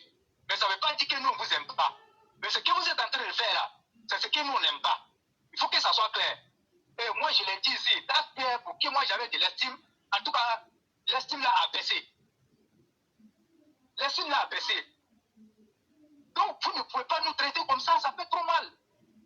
Et on nous dit, oui, vous êtes jaloux, vous êtes frustré. Est-ce qu'on n'aura pas le droit d'être jaloux ou bien on n'a pas le droit d'être frustré? Quand on regarde le parcours qu'on a fait, quand on regarde le travail qu'on a abattu, quand on regarde les souffrances que le président Alassane Ouattara a connues, les injustices, et vous venez vous accompagner avec ces derniers-là, et vous voulez qu'on se taise. On ne doit même pas parler, parce que vous êtes des super hommes, vous êtes des super dieux. Mais ça, le RADP, là, vous n'étiez rien. Moi, je le dis à qui veut l'entendre. Vous trouvez Mamadou n'était rien, Touré Semaine n'était rien, et puis encore, ce sont les Tourés qui font ce genre de comportement. Vous faites la honte du président, vous dites que oui, tout ce qui doit nous caractériser, c'est le président Alassane Ouattara, mais ce n'est pas ce que vous faites. Nous, les militants là, nous on prône, en tout cas, plus que vous, l'Alassanisme. Les idées du président Alassane Ouattara là, nous on ne pousse ça plus que vous. Parce que vous avez eu l'argent, vous êtes devenu arrogant. Vous êtes devenu arrogant. Sans cet argent-là, vous n'êtes rien. Sans ce pouvoir-là, vous n'êtes rien. Si vous ne comprenez pas ça comme ça, descendez de vos nuages. Comme c'est la lutte au sol l'a dit là. Ils sont en embuscade et ils attendent. Le moment venu, ils vont frapper. Et à cause de ce que les gens même perdent de vue, regardez la situation actuelle. On envoie les cyberactivistes contre nos cadres. Et nos cadres là, tellement qu'ils sont fébrilles avec ce complexe de comment on appelle, ils sont complexés, ils les reçoivent comme ça. Mais la mission qui a été comment on appelle, confiée à ces superactivistes là, vous les connaissez? Vous ne connaissez pas ces missions? Ils viennent vous permettre et les gens cherchent à déstabiliser le pays. Est-ce que vous savez ça? Et comme vous êtes des cadres, comment on appelle, vous dites que nous sommes des moutons, non? Mais vous êtes des gros moutons, mais nous-mêmes là, nous on est encore plus intelligents que vous et nous prêtons attention à tout ce qui se passe dans le pays. Les munitions qui ont été saisies à la frontière de Chosa, provenant du Mali ou bien du Burkina. Mais pourquoi ça coïncide avec ces événements-là? On vous parle des choses et vous trouvez que les militants en font trop. Mais restez là en train de comment on appelle, de faire les parades des camps, en train de recevoir nos bourreaux. Mais heureusement qu'il y a encore des personnes qui soient encore à la sécurité de ce pays-là, à la personne de Vabondo Diomandé, ministre de la Sécurité, et le ministre Denis Brema Ouattara, qui est le ministre de la Défense. S'ils étaient comme vous là, je vous dis la Côte d'Ivoire serait déstabilisée. Parce que tout ce qui vous préoccupe, c'est votre argent. C'est votre argent qui vous préoccupe. Comment sécuriser votre fortune? Mais vous vous trompez. Mais pour sécuriser votre fortune là, il faut que le pouvoir du président Alassane Ouattara soit solide. Et moi, j'ai aimé le discours de Laurent Gbagbo en 2010. Et Laurent Gbagbo avait dit à la grande, comment on appelle, au grand commandement, que si je perds mon pouvoir, vous perdez votre fortune. Et vous perdez vos grades. Mais il a dit, il a été clair. Parce que Laurent Gbagbo était le pilier central de la maison. Mais quand vous bâtissez une maison, il y a un pilier central. Mais quand ce pilier-là s'écroule, tous les piliers secondaires vont s'écrouler. Donc, vous qui pensez que vous êtes en train de sécuriser votre argent là, si le président Alassane Ouattara, comme on l'appelle, coule, vous allez couler avec le président Alassane Ouattara et votre fortune que vous avez amassée là, vous allez perdre votre fortune. Et puis, est-ce que vous avez quelque chose à ajouter? Non, je crois que ce que vous avez dit, c'est totalement normal. Et vous pouvez faire la conclusion, comme la ligne est longue. Ok. Ok, donc, vraiment, c'est ce que je tenais à dire. Et moi, je dis au cas qu'ils arrêtent, en tout cas, de narguer les militants. Parce qu'aucun militant n'est dupe encore. Hein. L'ancienne politique là, ça c'est révolu. Maintenant là, tout le monde voit clair. Donc, il faut que tout ce qui doit nous unir, c'est comment faire conserver ce pouvoir-là, en tout cas sur le long terme. Voilà le combat que nous devons mener. Mais ce combat-là, mes chers cadres, mais vous devez le mener ensemble avec les militants que nous sommes. On n'a pas besoin, en tout cas, de milliards. On n'a pas besoin de quelque chose. Mais la considération pour les militants qui se sont battus, qui ont perdu tout, en tout cas, seraient les bienvenus. Donc, je dis bonne soirée à chacun. Merci beaucoup, cher frère. Merci d'avoir porté de la voix. Et je vous souhaite une excellente soirée. Merci beaucoup.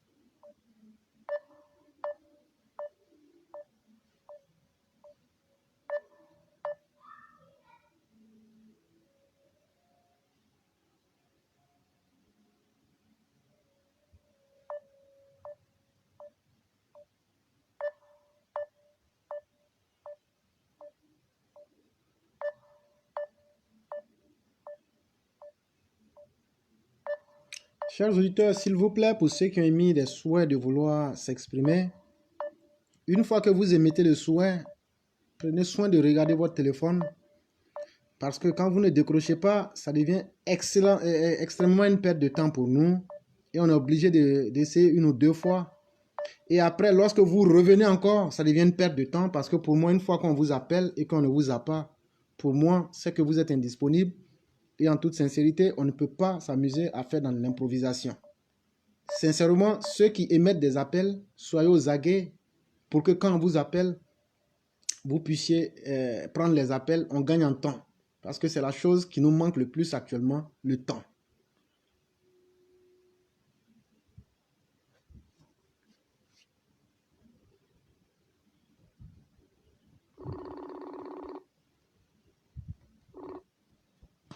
Allô?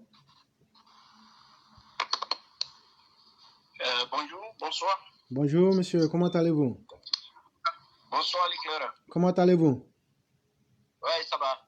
Dieu merci. Vous m'entendez? Oui, on vous entend. Ok. Mais vous avez un appareil derrière vous qui fait des échos. Hein? Et vous avez un appareil... Ça fait écho? Oui. Mon ordinateur. Bon. Là. Attendez. Vous m'entendez maintenant? Et vous êtes parti? Oui, on vous entend. Allô? Oui, nous vous entendons. Vous avez la parole. Oh, c'est... Oui, oui. Ok. Mhm. Parce que là, je vous entends faiblement. Le retour, bon, je ne sais pas si quel signe, bon, la Nous- communication. Nous, on vous entend très bien.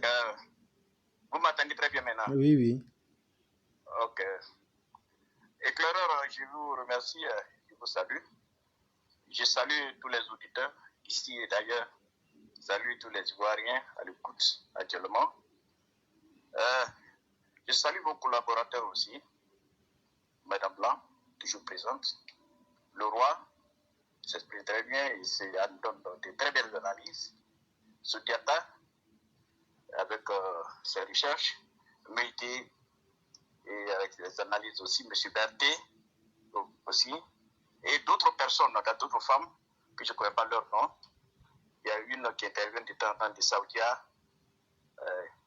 Et mes remerciements à vous-même, M. Leclerc, votre courage, votre patriotisme, courage à vous. Et je vous souhaite bonne chance à toute votre famille. Le combat que vous menez, c'est pas facile. La frustration, c'est tellement fort. Et, vous voyez, notre société n'a pas besoin d'intellectuels idéalistes. Les intellectuels idéalistes sont rejetés. Ils sont rejetés.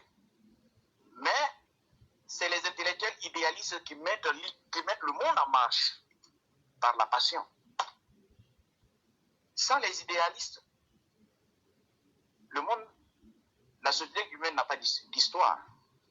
C'est les idéalistes qui s'engagent. C'est vrai, c'est pas facile pour eux. Certains se sont rejetés même. Comme vous avez vu, avec vos idées, vos analyses, vous voyez la réception. Très peu de personnes vous regardent parce que vous mouillez leur pain. Parce que nous appartenons à un monde de démagogie. Il faut mentir pour manger. Il faut faire la courbette. L'idéaliste n'a pas besoin de ça. Donc, je prends la parole pour rendre un petit hommage. Hommage à mes parents. La fois passée, j'avais promis, je suis de New York. Les militants RDR de New York, mes papas, mes mamans, mes grands frères, mes amis, il y a beaucoup qui ne sont pas de ce monde aujourd'hui. Il y a beaucoup de présidents à sans pouvoir. Malheureusement, Dieu a décidé autrement. Ils ne sont pas de ce monde. Mais nous qui sommes là aujourd'hui, là, nous sommes témoins des combats. Ils ont combattu avec nous. Je ne peux pas me taire. Je ne peux pas me taire, il faut que je parle. Il faut que je reconnaisse leurs actions.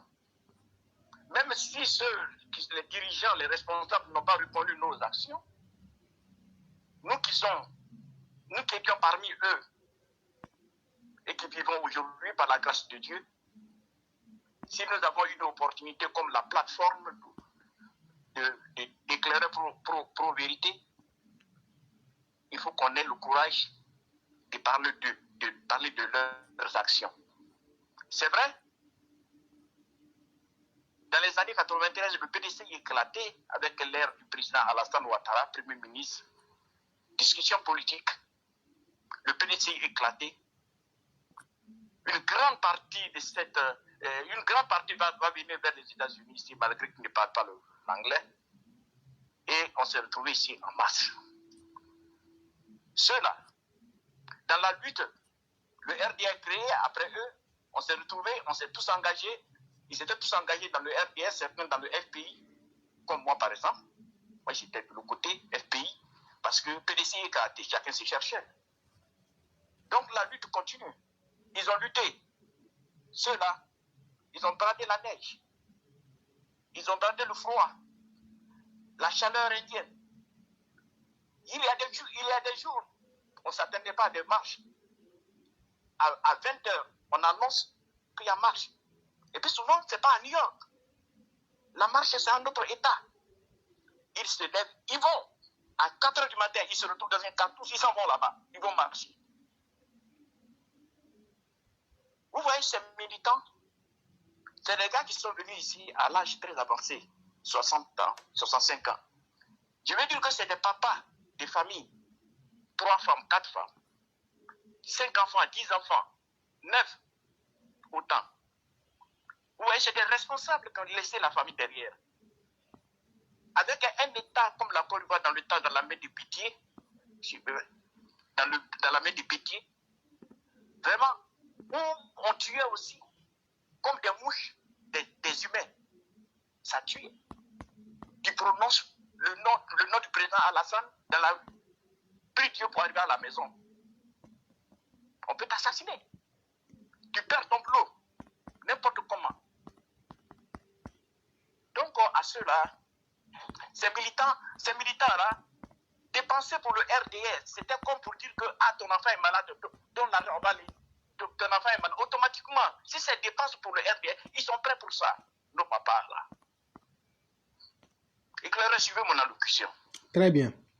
J'invite tout le monde à suivre mon allocution. Mm-hmm. Je suis la voix de New York.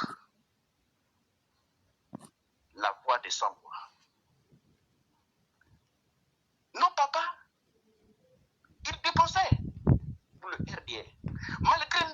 divergence ici, comme dans tout groupe, il peut y avoir divergence. Mais le RDR n'était pas cassé. On se retrouve dans les réunions, on fait les réunions. On se retrouve dans les marches, on fait les marches. On avait un point commun, la richesse de la dignité. Je rends hommage à M. Fatouré. Oh, Fatouré, c'est mon grand frère, ça. Moi, c'est le grand frère à moi. M. Fatouré, il est vivant. Lui, il est vivant, il sait qu'il est vivant. Mais actuellement, il n'est pas au niveau de New York. Je vous ai dit que moi, j'étais militant. Après le PDC, j'étais militant des FPI. J'étais dans le bureau des FPI, ici. Mais un jour là, je suis dans le groupe.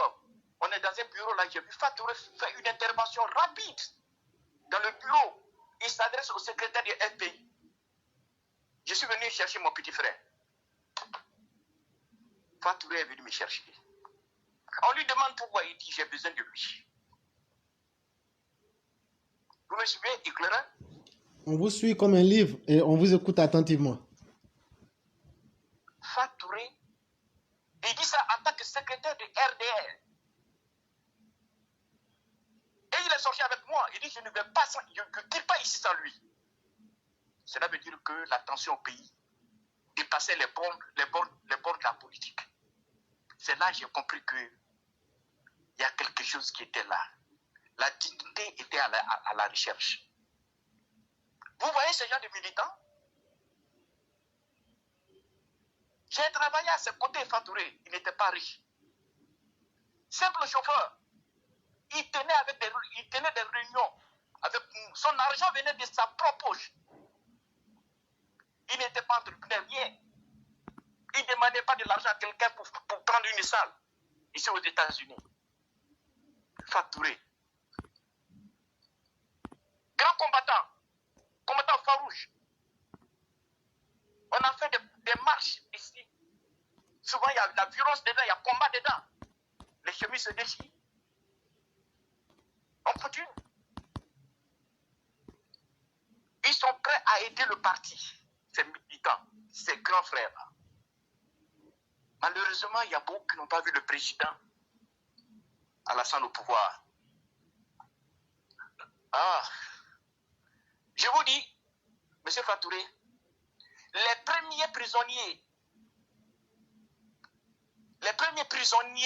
du RDR, du parti RDR, à l'extérieur, c'est à New York, les grands frères. Ils sont partis en prison ici. Je ne pense pas que le RDR les a reconnus. Parce que le jour où on donnait les médailles, j'étais là. C'est avec des pleurs que j'ai quitté la salle. C'est avec des pleurs que moi j'ai quitté la salle. Vous me suivez? Très bien. Écoutez-moi attentivement. C'est pourquoi on ne fait pas de bruit. Vous allez voir la frustration. Je regardais dans cette salle mes papas et mes grands frères qui sont assis. Ils sont en train de donner des médailles à des personnes que moi je n'ai jamais vues. Des personnes, je suis en train de parler de moi, j'ai parlé d'un autre État. Non, je suis en train de parler des militants de RDR New York. Alors, la cage s'il y a des New-Yorkais qui sont à l'écoute, ils savent qui est en train de parler. Quand il s'agit de mon pays, je n'hésite même pas sur le mot.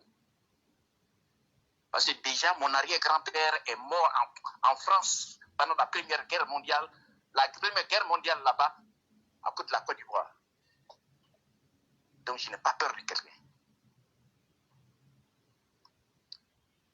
Pendant cette cérémonie de remise des médailles, c'est là, moi j'ai découvert que l'observatoire, le RHDP n'a pas d'observatoire politique. S'il en existe, cet observatoire aurait échoué totalement. Et que les militants, je peux dire, ils sont abandonnés. Il n'y a pas d'observatoire. Ça dit que c'est des décisions qui viennent comme ça et ils vont en action. Ils ne cherchent même pas à comprendre, ils ne cherchent même pas à voir. Des vieux qui étaient assis dans la salle, Ceux-là, ils ont marché avec moi. Et je vois que des gens que moi, je n'ai jamais vus. Pendant les marches, ceux qui cherchaient, qui partaient à leur boulot, c'est eux-là, ont donné les médailles. Mais j'ai pleuré. Des gars qui sont quittés quelque part à Philadelphie, ils sont partis avec toutes les médailles. New York, ils sont partis avec toutes nos médailles. Des gars qui sont... C'est avec des pleurs, je suis parti à la maison. À la maison, ma femme me voit. Où est ta médaille? J'ai dit qu'on ne m'a pas donné de médaille. Ma femme a commencé à pleurer. Parti avec toutes les médailles. Vous savez pourquoi elle pleure? Ils sont partis avec toutes nos médailles. Vous savez pourquoi elle pleure? Parce que je faisais ces réunions. Je partais à ces meetings. Je partais à ces marches. Souvent, et je rentrais souvent à 2h du matin, 3h du matin. Elle pleure parce que après tout ça là, ma vie est exposée. Après tout ça là, moi je ne peux pas avoir médaille. Elle a commencé à pleurer. J'ai dit non, on ne peut pas pleurer. C'est la politique. Ils ont donné la médaille à ceux qui les arrangent aujourd'hui. C'est ça la politique. New York, ceux qui ont marché n'ont pas reçu de médaille. La frustration, le président, je vais vous parler, suivez mon allocution. Je vous ai parlé, je vous disais que les combattants du RDS étaient prêts à tout ici. Et que les premiers prisonniers du RDS à l'extérieur, je ne connais pas pour la Côte d'Ivoire, à l'extérieur, c'est à New York ici, nos papas. Ils n'ont pas été récompensés. Ils ne connaissent même pas leur nom aujourd'hui. Appelez-un qui se dit dirigeant. Quels sont ceux qui ont fait la prison ici? Ils ne sont même pas capables de te faire sortir de 10.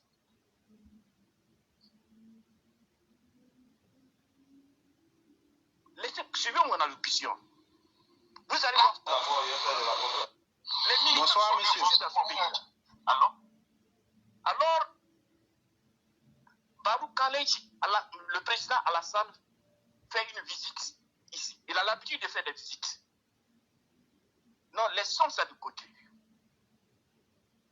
Bon, allons à la conférence. Le président Alassane vient ici, il veut faire un meeting.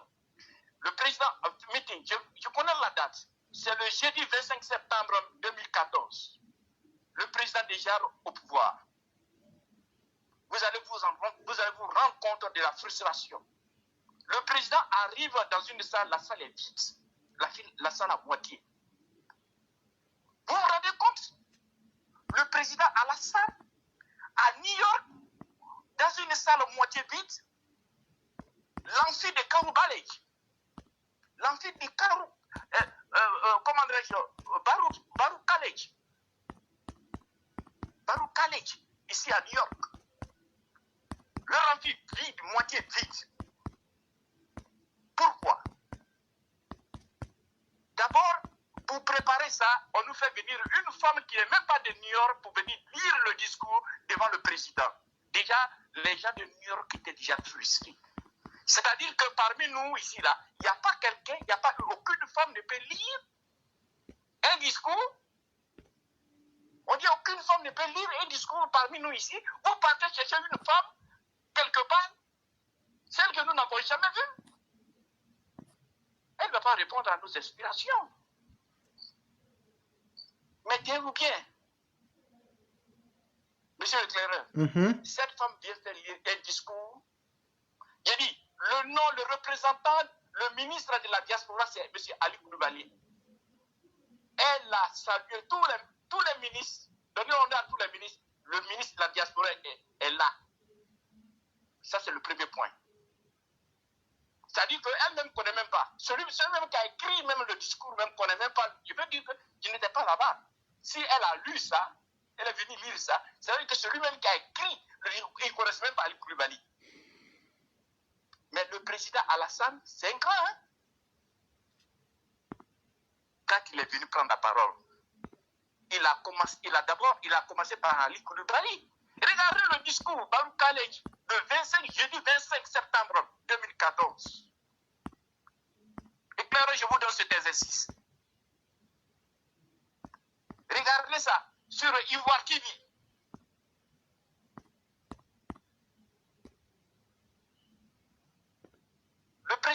Alassane, quand il va venir, il va rappeler à ceux qui ont fait le discours, à ceux qui ont préparé le discours, que c'est Ali qui est le responsable. Et même, il va imaginer que Ali va venir répondre, il est le responsable, il va venir répondre. Et il faut voir comment il va grandir. Il va grandir Ali, l'honneur qu'il va donner à Ali Koulibaly. Ce discours-là, regardez bien. Mais vous n'allez pas voir le discours de la femme, puisqu'ils ont coupé. Ils ont fait des erreurs, ils ont coupé ça. Le président Alassane va commencer par Ali Koulibaly. Il va donner la responsabilité, que toute cette responsabilité dans ça montre que c'est Ali Koulibaly qui est le responsable. Pour le rendre et pour lui donner l'honneur. Mais il y a la démagogie dans tout ce. Quand vous regardez ce discours sera coupé. Chers Ivoiriens, dans ce discours, le président a dit aux hommes de New York, ils ont coupé ça dedans. Le président s'est rendu compte que la salle est vide, qu'il y a malentendu entre les militants, entre les Ivoiriens. Le président a voici le message que le président a laissé, mais ils ont coupé. Vous allez voir comment les gens sont de mauvaise foi. Le président dit, je sais, entendez-vous, j'ai créé un bureau économique pour vous. J'ai créé un bureau économique. Monsieur Éclaireur? Je suis là, je vous écoute exactement. Le président nous a tout donné dans ce discours. Il dit, attendez-vous, j'ai créé un bureau économique. Le président dit qu'il nous a donné un bureau économique. Ça, c'est un ministère qui est à nous, à notre bord. Il dit, je vous ai laissé ici à New York un bureau économique. Ça veut dire tout, je vous ai donné. C'est-à-dire qu'on nous a donné du matériel qu'on ne sait même pas utiliser. Le président nous a donné un matériel qu'on ne peut même pas utiliser. Mais il dit, ce conseil du président, ils ont enlevé ça dans le discours. Ça dedans, je vous regardez dedans, Kouko, Ababou Khalej. J'invite tous les auditeurs. Je ne mens pas. Et le président dit quoi? Le président dit, je recevais, dans l'opposition, je recevais beaucoup de courriers. Mais quand je suis devenu président, je ne reçois plus ces courriers. Mais dans la foule, ils ont tout coupé ça. Hein? Dans la foule, les gens disent, ce sont les barrières de route. Effectivement, il y a les barrières de route. Je vais informer tous les militants du RDR et nous allons informer tous les militants du RHDP que la première organisation de soutien au président Alassane a été créée ici à New York. Moi, j'étais le trésorier.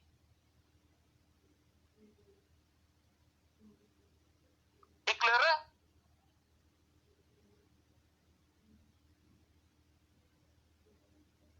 Allô?